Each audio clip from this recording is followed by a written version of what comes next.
The retirement watch was still in the gift bag when my phone buzzed on the jeweler's counter. I almost didn't look at it.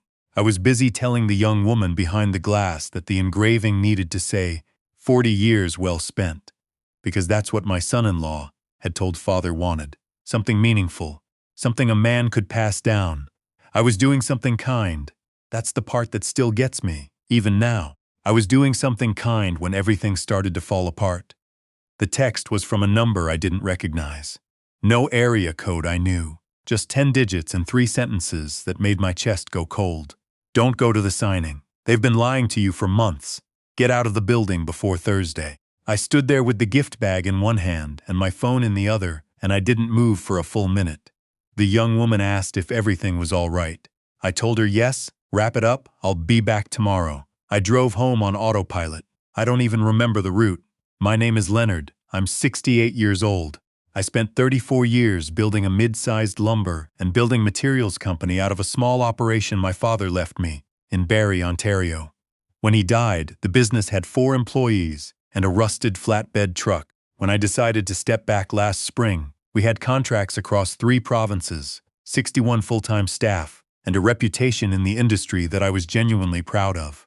I wasn't looking for applause. I just want you to understand what I'd built, what I was about to sign over, and why that text message stopped me cold in the middle of a jewelry store in November. My daughter, she's 36, married 4 years ago to a man named Wesley, had been after me since my wife passed to start thinking about succession. That's the word she used. Succession. Like we were a television program. My wife Jean died 18 months ago from pancreatic cancer, and I think some part of me went quiet after that in a way I hadn't expected. I wasn't incapacitated. I still went to work, still made decisions, still drove myself to the grocery store and cooked dinner every night. But I was tired in a way I couldn't explain to anyone, and my daughter saw that. She and Wesley both saw it. What I didn't see, what I should have seen, was what they were doing with what they saw. Wesley's background was in commercial real estate. He'd done reasonably well for himself, nothing spectacular, but he had the kind of confidence that fills a room and makes people assume there's more behind it than there actually is. When he first suggested that he could help manage the transition of my company to a new ownership structure, I thought he was being generous. When he proposed that a holding company, one that would include himself as a managing partner, could acquire the business at a fair valuation and ensure the legacy continued, I thought he was being thoughtful. I was a grieving man who missed his wife and wanted to believe his family had his best interests at heart. I think that's the most honest thing I can say about those early conversations. I agreed to move forward. I hired a transition consultant, a man named Clifford Moran from a firm in Toronto, and I told him to begin the valuation process. This was 8 months ago. Everything seemed professional. Everything seemed measured. Clifford sent reports. Wesley sat in on meetings. My daughter sat beside him and smiled and sometimes squeezed my hand and said things like, "Dad, we just want to make sure you're taken care of." I believed her. That's the part I keep coming back to. I believed her completely. I called the unknown number from my car, parked outside my house with the engine still running. It rang 4 times. I was about to hang up when someone answered, "Len," one word, but I knew the voice. It took me a moment. The way it always does when you hear someone you haven't spoken to in years. Your brain has to locate them, dust them off, place them back in time. And then it landed. Douglas? Douglas Fenn. We had worked together briefly in the late 90s before he left to start his own operation in Northern Ontario. We'd stayed loosely in touch through the industry, exchanged emails occasionally, crossed paths at a trade conference in Ottawa maybe 6 years ago. He wasn't a close friend. He was something more specific than that. He was someone I trusted, in the particular way you trust a person you've never had reason to distrust. "I need you to listen to me," he said. I wasn't sure I should call. I went back and forth on it for 2 weeks, but I couldn't let it go. He told me he'd been approached by Wesley 3 months ago. Wesley had reached out through a mutual contact, someone in commercial property development in the GTA, and presented what he called an investment opportunity. Douglas said it took him about 20 minutes of conversation to understand what was actually being offered. A minority stake in a holding company that would acquire a lumber business in central Ontario. currently owned by a retiring founder with limited awareness of current market conditions. That phrase, limited awareness of current market conditions. Douglas said he asked enough questions to understand the full picture. The valuation Clifford Moran had provided, the one I'd been shown, the one that formed the basis of the entire transaction, was significantly below what an independent assessment would have yielded. The difference wasn't minor. Douglas had done his own rough calculation based on what Wesley described, and he thought I was being positioned to transfer my company for somewhere between 40 and 60% of its actual value. I sat in my car and listened to him and felt something very specific happen inside me. Not rage, not yet. Something colder, the feeling of a floor disappearing beneath your feet. "Why didn't you call sooner?" I asked. "Because I wasn't certain," he said, "and because I didn't want to blow up your family over a suspicion. But Thursday is 4 days away, Len, and I couldn't stay quiet." I thanked him. I told him I would be in touch. I sat in my driveway for a long time after I hung up. Then I went inside, made myself a cup of tea, and started thinking like a man who had spent 34 years making decisions under pressure. The first thing I did was call my own lawyer, not Clifford Moran, who I was now looking at very differently. My personal lawyer, a woman named Beatrice Lowe, who had handled my estate planning and who Jean and I had trusted for nearly 20 years. I told her I needed to meet, that it was urgent, and that I needed her to treat it with complete discretion. She was in her office at 8 the next morning. I told Beatrice everything. She listened without interrupting, which is something I've always valued about her. When I finished, she asked 2 questions. The first was whether I had signed anything. I had not. The second was whether I had any documentation, any emails, any reports, any correspondence, relating to the valuation and the proposed structure of the transaction. I had all of it. I'm meticulous about paperwork. Jean used to tease me about it, the filing system in my home office, color-coded and alphabetized and backed up in 2 places. I told Beatrice I could have everything scanned and sent within the hour. She told me not to communicate anything to Wesley or my daughter yet.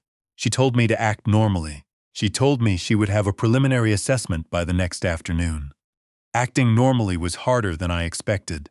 My daughter called that evening, the way she often did, just to check in. She asked how I was feeling about Thursday. She said Wesley was excited, that everything was coming together, that she was so relieved I was finally going to have some peace. She said the word peace, the way people say it, when they mean something else entirely. I told her I was doing fine. I told her I was looking forward to it. I kept my voice even and warm and completely empty of what I was actually feeling, which was a grief I hadn't anticipated, a grief that was different from losing Jean, but that sat in the same place in my chest. I slept 4 hours that night. Beatrice called me the following afternoon. Her voice was controlled but careful, which told me what I needed to know before she said anything specific. She confirmed that the valuation in Clifford Moran's report was, in her assessment, materially understated. She had consulted with a colleague who specialized in business transactions, and they both believed a proper independent appraisal would come in substantially higher, likely in the range of 35 to 50% above the number I'd been given. She also told me something that hit me harder than I expected. Clifford Moran had a prior professional relationship with Wesley's family. His brother-in-law had co-invested with Wesley on 2 previous real estate projects in the last 6 years. This was not disclosed to me at any point during our engagement. I asked Beatrice what she recommended. She said we had 2 options.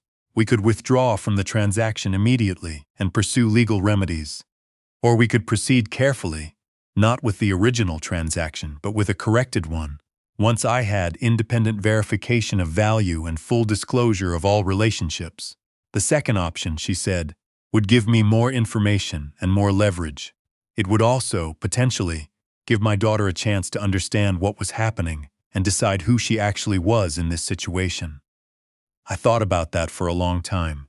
I decided to keep Thursday's meeting on the schedule, but I made some changes of my own. I called Douglas back and asked him to recommend an independent business valuator, someone credible, someone with no connections to anyone in my current circle. He gave me a name. I had a call with that person the following morning, a woman out of Hamilton who came highly recommended, and I explained the situation. She agreed to prepare an expedited preliminary assessment, Not a full appraisal, but enough to establish a defensible range of value. She had it to me by Wednesday morning. The number confirmed what Beatrice and Douglas had suspected. I also did something I hadn't planned to do. I drove to the office on Tuesday afternoon, the way I sometimes did midweek, unannounced. I wanted to see Clifford Moran's face. I wanted to sit across a table from him and watch his eyes. I told him I had some questions about the methodology in his valuation report. I kept my tone casual, collegial, the way I might ask about a line item in a contractor's invoice. He shifted in his chair almost immediately. He said the methodology was standard, that he was happy to walk me through it, that his firm stood behind the numbers. I asked him directly whether he had any professional or personal relationships with any of the parties involved in the proposed transaction, with Wesley specifically, or with anyone associated with the holding company being formed. He said no. I watched him say it, and I knew. I thanked him and said I'd review his response in writing. Could he send that to me by email? He said of course. That email never came. Thursday morning I was in Beatrice's office at 7:30. We went over everything one more time. She had prepared a document, a formal notice of concerns regarding material, non-disclosure and conflict of interest, citing Clifford Moran's undisclosed relationship with Wesley's business history. She had also prepared a revised term sheet for the transaction, one based on the independent preliminary valuation, with standard disclosure requirements and a clean hands clause for all advisors involved. I was calm. I'd been calm since Tuesday, in that particular way that comes not from the absence of feeling, but from having made a decision and committed to it completely. Wesley and my daughter were already in the meeting room when Beatrice and I arrived. Wesley was in a suit. My daughter was in a blazer I recognized. She'd bought it for a job interview years ago and worn it every time she needed to feel confident. That detail landed somewhere it probably shouldn't have. Clifford Moran was there too, on Wesley's side of the table. His expression when he saw Beatrice shifted almost imperceptibly. Almost. Wesley said, "Len, we weren't expecting?" "I know," I said. "That's why I brought her." I let Beatrice set the documents on the table. I watched my daughter's face as she looked at what was in front of her. Her eyes moved across the page. I don't know exactly what she was reading, but something in her expression changed. Not guilty, not caught, but something more complicated. Uncertain, like she was doing a calculation she hadn't prepared for. Wesley tried to redirect. He said there must be a misunderstanding, that the valuation had been done in good faith, that Clifford's firm had an excellent reputation. He said in good faith twice in the same minute. Beatrice placed the second document on the table. The preliminary assessment from Hamilton, the disclosure statement regarding Clifford Moran's professional connections, the formal request for written clarification of all advisor relationships, as required under Ontario regulations governing conflict of interest in business transactions. The room went quiet in a particular way, the kind of quiet that has weight. Clifford started to say something about the complexity of the methodology. Beatrice stopped him with a look that I have seen her use once before, in a mediation that did not go well for the other side. Wesley looked at my daughter. My daughter looked at her hands. I had thought carefully about what I wanted to say in this moment. I'd rehearsed it in my head driving in that morning.